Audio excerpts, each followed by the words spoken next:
നമസ്കാരം. മലയാളി വാർത്തയിലേക്ക് സ്വാഗതം.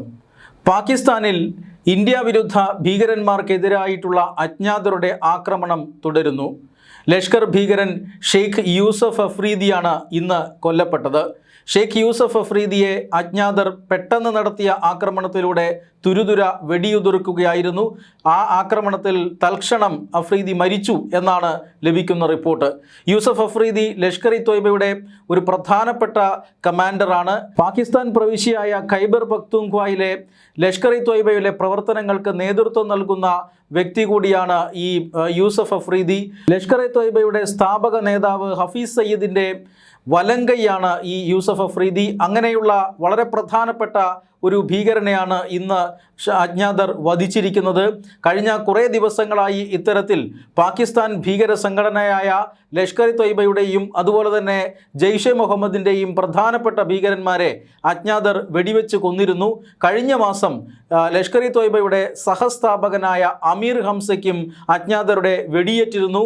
പക്ഷേ അമീർ ഹംസയ്ക്ക് ജീവൻ നഷ്ടപ്പെട്ടിട്ടില്ല. ഇപ്പോഴും അമീർ ഹംസ ചികിത്സയിലാണ്, ലാഹോറിലെ ആശുപത്രിയിൽ ചികിത്സയിലാണ് എന്നാണ് ലഭിക്കുന്ന റിപ്പോർട്ടുകൾ. ലാഹോറിൽ ഒരു ടെലിവിഷൻ ഇൻ്റർവ്യൂവിൽ പങ്കെടുത്ത ശേഷം തിരിച്ചിറങ്ങുമ്പോഴാണ് അജ്ഞാതരുടെ വെടിയേറ്റത്. കാറിനകത്ത് വെച്ചിട്ടാണ് അജ്ഞാതരുടെ വെടിയേറ്റത്. അതുകൊണ്ടാണ് അമീർ ഹംസയ്ക്ക് വലിയ പരിക്കേൽക്കാതിരുന്നതും ജീവൻ രക്ഷപ്പെടാൻ ഇടയായതും. ഹഫീസ് സയ്യിദിൻ്റെ മറ്റൊരു പ്രധാനപ്പെട്ട സഹായിയായിരുന്നു അമീർ ഹംസ.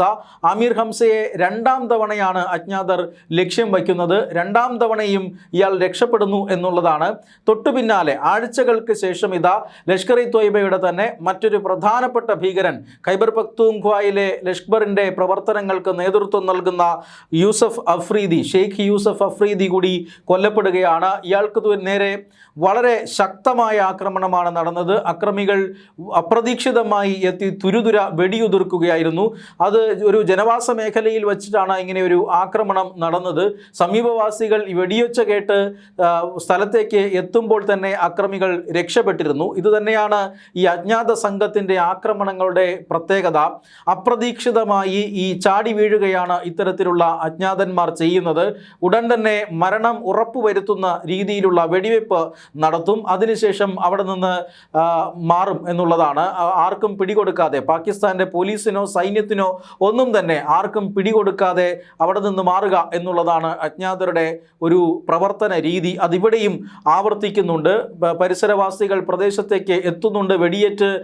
അഫ്രീദി വെടിയേറ്റ് വീണ സ്ഥലത്തേക്ക് പാഞ്ഞെത്തി. പക്ഷേ നിമിഷ നേരം കൊണ്ട് ഈ അജ്ഞാതർ അവിടെ നിന്ന് സ്ഥലം വിടുകയാണ്. ആരാണ് ഈ അജ്ഞാതർ എന്നോ പിന്നീട് എന്താണ് ഈ കൊലപാതക ഉദ്ദേശമെന്നോ എന്ന് പിന്നീട് ആർക്കും കണ്ടെത്താൻ കഴിയാത്ത സാഹചര്യമുണ്ട്. അങ്ങനെ കഴിഞ്ഞ 7 മാസത്തിനുള്ളിൽ 7 ഭീകരവാദികളാണ് അജ്ഞാതരുടെ ആക്രമണത്തിൽ കൊല്ലപ്പെട്ടത്. 8 ആക്രമണങ്ങൾ നടന്നു. ഇതിൽ ആമീർ ഹംസ രക്ഷപ്പെട്ടു. ബാക്കിയുള്ള എല്ലാ ഭീകരവാദികളും കൊല്ലപ്പെടുകയും ചെയ്തു. ഈ കൊല്ലപ്പെട്ട എല്ലാ ഭീകരവാദികൾക്കും ഒരു പൊതു സ്വഭാവമുണ്ട്. ഇവരെല്ലാം പാകിസ്ഥാൻ അനുകൂല ഭീകര സംഘടനകളുടെ, അതായത് ഇന്ത്യക്കെതിരായി പ്രവർത്തിക്കുന്ന ഭീകര സംഘടനകളുടെ പ്രധാനപ്പെട്ട ആളുകളാണ്. മാത്രമല്ല ഇന്ത്യയിൽ മുൻകാലങ്ങളിൽ നടന്നിട്ടുള്ള ഭീകരവാദ പ്രവർത്തനങ്ങൾ ഏകോപിപ്പിക്കുകയോ അല്ലെങ്കിൽ ആ ഭീകരാക്രമണങ്ങൾക്ക് മുഖ്യ സൂത്രധാരന്മാരോ ആയിരിക്കും എന്നുള്ളതാണ് ഏറ്റവും പ്രധാനപ്പെട്ട പൊതു സ്വഭാവം. അങ്ങനെയുള്ള ഭീകരന്മാരാണ് പാകിസ്ഥാനിൽ ഇത്തരത്തിൽ അജ്ഞാതരുടെ വെടിയേറ്റ് കൊല്ലപ്പെടുന്നത്. ഇങ്ങനെ കഴിഞ്ഞ 7 മാസത്തിനുള്ളിൽ 7 ഭീകരന്മാർ, ലഷ്കർ ഇ തോയ്ബയുടെയും ജെയ്ഷെ മുഹമ്മദിൻ്റെയും ഭീകരന്മാർ കൊല്ലപ്പെട്ടു എന്നുള്ളത് ഈ ഭീകര സംഘടനയുടെ ഇടയിൽ വലിയ രീതിയിലുള്ള ആശങ്ക സൃഷ്ടിച്ചിട്ടുണ്ട്. ഇന്ത്യ വിരുദ്ധരായ ഭീകരന്മാർ, ഹഫീസ് സയ്യിദ് ഉൾപ്പെടെയുള്ളവർ ഇന്ത്യയും അതുപോലെ തന്നെ അമേരിക്കയും ഐക്യരാഷ്ട്രസഭയുമെല്ലാം ഭീകരവാദികളായി പ്രഖ്യാപിച്ചിട്ടുള്ള ഭീകര നേതാക്കന്മാരാണ്. ഇവരെ ഇന്ത്യ അടക്കമുള്ള രാജ്യങ്ങൾ തലയ്ക്ക് വില പറഞ്ഞിട്ടുള്ളവരാണ്. ഇവരെല്ലാം പാകിസ്ഥാനിൽ അറസ്റ്റിലാണ് എന്നതാണ് പാകിസ്ഥാൻ ഔദ്യോഗികമായി അറിയിക്കുന്ന കാര്യം. ചിലരെല്ലാം പാകിസ്ഥാനിൽ ഇല്ല എന്നാണ് പാകിസ്ഥാൻ്റെ നിലപാട്. പക്ഷേ ഹഫീസ് സയ്യിദിനെ സംബന്ധിച്ചിടത്തോളം പാകിസ്ഥാൻ അറസ്റ്റ് ചെയ്ത് ജയിലിലിട്ടിരിക്കുന്നു എന്നുള്ളതാണ് ഔദ്യോഗികമായ ഭാഷ്യം.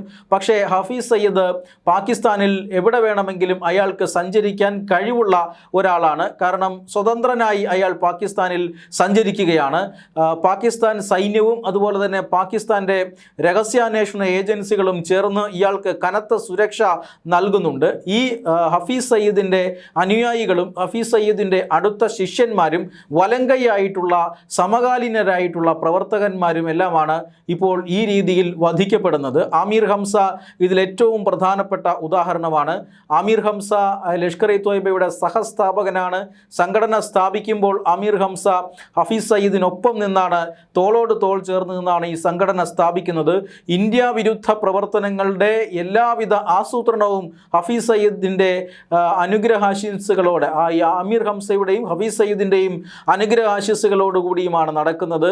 ലഷ്കർ-ഇ-ത്വയ്ബയുടെ ഭീകരന്മാരെല്ലാം അവരുടെ ഏതാണ്ട് ഗുരുസ്ഥാനീയനായി കാണുന്ന വ്യക്തിയാണ് ഈ പറയുന്ന അമീർ ഹംസ. ആ അമീർ ഹംസ തികഞ്ഞ ഇന്ത്യ വിരുദ്ധനാണ്. ഇന്ത്യക്കെതിരെ വിഷം ചീറ്റുന്ന പ്രസ്താവനകൾ നടത്തുന്ന ഭീകരനാണ്. ഇന്ത്യയിൽ നടന്നിട്ടുള്ള പല പ്രധാനപ്പെട്ട ഭീകര ആക്രമണങ്ങളുടെയും സൂത്രധാരൻ കൂടിയാണ് ഇയാൾ. അങ്ങനെയുള്ള ആൾക്ക് നേരെയാണ് ആക്രമണം നടന്നത്. ലഷ്കറിൻ്റെ സഹസ്ഥാപകനെതിരെ ആക്രമണം നടന്നത് ലഷ്കർ എന്ന സംഘടനയെ പിടിച്ചുലച്ചിരുന്നു. പക്ഷേ ഇയാളുടെ ജീവൻ രക്ഷിക്കാൻ കഴിഞ്ഞു എന്നുള്ളതാണ് ഏക ആശ്വാസം അവരെ സംബന്ധിച്ചിടത്തോളം. വെടിയേറ്റ ഉടൻ തന്നെ ഈ പാകിസ്ഥാൻ്റെ ലാഹോറിലെ ഒരു ആശുപത്രിയിൽ പ്രവേശിപ്പിക്കുകയായിരുന്നു. ഉടൻ തന്നെ അടിയന്തര ചികിത്സ നൽകിയതിനാൽ അപകടനില തരണം ചെയ്യുന്ന സാഹചര്യമുണ്ടായി. പിന്നീട് ലഷ്കർ-ഇ-ത്വയ്ബയുടെ മുതിർന്ന ഭീകരന്മാരെല്ലാം ഇയാളെ ആശുപത്രിയിൽ സന്ദർശിക്കുന്നതെല്ലാം നമ്മൾ കണ്ടതാണ്. ഈ സാഹചര്യത്തിലാണ് വീണ്ടും ഒരു ലഷ്കർ ഭീകരൻ കൂടി അജ്ഞാതരുടെ ആക്രമണത്തിന് ഇരയാകുന്നത്. പാകിസ്ഥാൻ പട്ടാളത്തിനും അതുപോലെ തന്നെ പാകിസ്ഥാൻ ചാര സംഘടനയ്ക്കും വലിയ നാണക്കേട് ഉണ്ടാക്കുന്നുണ്ട് ഈ അജ്ഞാതരുടെ ആക്രമണം എന്നുള്ളതാണ്. പാകിസ്ഥാൻ്റെ ഉള്ളിൽ കടന്നുകയറി പാകിസ്ഥാനിലുള്ള ആളുകളെ വെടിവെച്ച് കൊല്ലുന്നത് ആരാണ് എന്ന ചോദ്യം ജനങ്ങൾ പാകിസ്ഥാൻ ഭരണകൂടത്തോടും പട്ടാളത്തോടും ചോദിക്കുന്നുണ്ട്. പാകിസ്ഥാൻ ഇതിൻ്റെ പിന്നിൽ ഇന്ത്യയാണ് എന്നാണ് ആരോപിക്കുന്നത്. ഇന്ത്യയുടെ രഹസ്യാന്വേഷണ ഏജൻസിയായ റോയാണ് ഇത്തരത്തിലുള്ള ഓപ്പറേഷനുകൾ വിദേശത്ത് നടത്തുന്നത്. ഇന്ത്യ വിരുദ്ധരായിട്ടുള്ള അല്ലെങ്കിൽ ഇന്ത്യ തലയ്ക്ക് വില പറഞ്ഞിട്ടുള്ള ഭീകരന്മാർ അല്ലെങ്കിൽ അവരുടെ അടുത്ത അനുയായികൾ ഒക്കെയാണ്. ഇപ്പോഴും ഇന്ത്യക്കെതിരെ ഭീകരാക്രമണങ്ങൾ നടത്താൻ പദ്ധതിയിടുന്നവർ, ഈ ഭീകരാക്രമണങ്ങൾക്ക് വേണ്ടി ഫണ്ടിങ് നടത്തുന്നവർ, അതുപോലെ തന്നെ റിക്രൂട്ട്മെൻറ്റ് നടത്തുന്നവർ, ഇവരൊക്കെയാണ് ഇത്തരത്തിൽ അജ്ഞാതരുടെ ആക്രമണത്തിന് ഇരയാകുന്നത്. ഇതിൽ ഏറ്റവും ഒടുവിലായി നടന്ന ചില ആക്രമണങ്ങളിൽ കൊല്ലപ്പെട്ട ഭീകരന്മാർ ഇന്ത്യക്കെതിരെ ഭീകരപ്രവർത്തനം നടത്തുന്ന പ്രവർത്തനങ്ങളിൽ ഏർപ്പെട്ടിരുന്നവരാണ്. ഇന്ത്യയിൽ സ്ലീപ്പർ സെല്ലുകൾ ഉണ്ടാക്കി അവരെ പരിശീലിപ്പിച്ച് അവരെ ആക്രമണങ്ങൾക്ക് നിയോഗിക്കുന്ന അല്ലെങ്കിൽ അവരെ ഉപയോഗിച്ച് ആക്രമണം നടത്താൻ പ്രധാനപ്പെട്ട ആസൂത്രണം നടത്തിവരുന്ന ഘട്ടത്തിലൊക്കെ ഇത്തരത്തിൽ അജ്ഞാതന്മാരുടെ വെടിയേറ്റ് മരിച്ചിരുന്നു. അതുകൊണ്ട് തന്നെ പാകിസ്ഥാൻ ആരോപിക്കുന്നത് ഇന്ത്യയാണ് ഇത്തരം ആക്രമണങ്ങൾക്ക് പിന്നിലെന്നാണ്. പക്ഷേ ഇന്ത്യ അത് നിഷ്കരുണം തള്ളുകയാണ്. ഇന്ത്യ ഒരിക്കലും അത് അംഗീകരിക്കുന്നില്ല. ഇന്ത്യ നിയമവാഴ്ചയുള്ള ഒരു രാജ്യമാണ്. വിദേശ രാജ്യത്ത് ഇന്ത്യ ഇങ്ങനെയുള്ള ഓപ്പറേഷനുകൾ നടത്താറില്ല. പാകിസ്ഥാൻ്റെ ആഭ്യന്തരമായ വിഷയങ്ങളാണത്. ഭരണകൂടം പരാജയപ്പെടുന്നത് കൊണ്ടാണ് പാകിസ്ഥാനിൽ ഇത്തരത്തിലുള്ള ലോ ആൻഡ് ഓർഡർ പ്രശ്നങ്ങൾ ഉണ്ടാകുന്നത്. പാകിസ്ഥാനിലെ വിഷയങ്ങൾ പരിഹരിക്കാൻ ആ ഭരണകൂടത്തിന് കഴിവില്ലാത്തത് കൊണ്ടാണ് ഇത്തരത്തിലുള്ള സംഭവങ്ങൾ ആവർത്തിക്കുന്നത് എന്നൊക്കെയാണ് ഇന്ത്യ തിരിച്ചടിക്കുന്നത്. എന്തായാലും അജ്ഞാതരുടെ ആക്രമണം തുടരുന്നു. അതും ഇന്ത്യ വിരുദ്ധർക്ക് നേരെയുള്ള ആക്രമണമാണ്. ഏറ്റവും ഒടുവിലായി ഈ 7 മാസത്തിനുള്ളിൽ 7ാമത്തെ ഭീകരവാദി ഷേഖ് യൂസഫ് അഫ്രീദി ഇപ്പോൾ ഹൂറിഫൈഡ് ചെയ്യപ്പെട്ടിരിക്കുന്നു.